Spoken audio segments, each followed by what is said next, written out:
There's a new theory out as to why it is that Donald Trump suddenly began ranting about President Obama supposedly wiretapping him during the campaign earlier this week. Crazy person like Alex Jones in this case.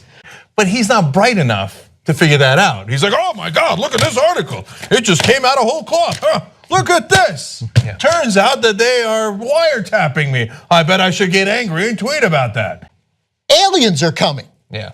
And you believe that story. So they can put anything in front of him and he believes it because he does not distinguish between the New York Post and Breitbart and the New York Times and CBS News and the PBS NewsHour and the nonsense new right-wing channel, America, whatever. That's on. He's a conspiracy theorist. Yeah. He is that person. Yeah. We know it. Alex Jones, to some extent, has the president's ear. Oh, that's a raving lunatic, right? Yeah. A madman who shouldn't be talked to or listened to in any way, who thinks Sandy Hook was a false flag operation and those kids either aren't dead or weren't real. Mm-hmm. And the parents grieving is fake, or were actors. So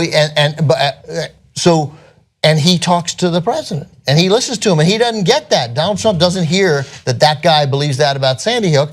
A normal person hears somebody say that about Sandy Hook. It doesn't matter the next thing to come out of Alex Jones's mouth because guy's a lunatic. I don't have to. He's no different than a guy ranting on the street corner that I sort of move past. And Trump is so dense that if somebody gives him the New York Times or Associated Press and then gives him that same an Alex Jones piece, he can't tell the difference.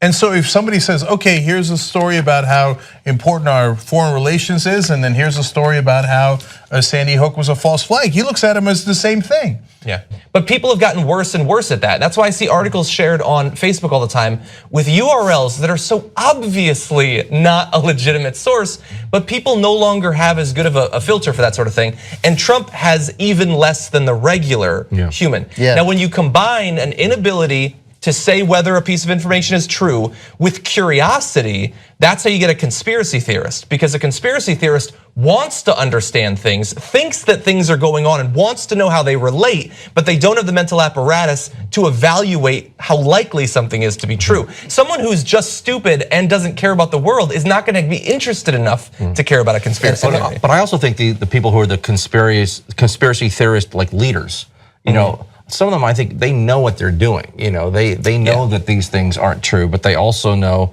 that their followers are going to buy it, and they're going to give them money. Well, so we won't. Oh, putty in my hands. I've got a total moron for a president who I could easily manipulate by just putting things in front of him and go, good, Donnie, good job. Oh, you did such a good job of tweeting last night, Donnie. Watch Fox and Friends, they'll tell you you did a good job. It's like, okay, thanks, Steve. That's the president.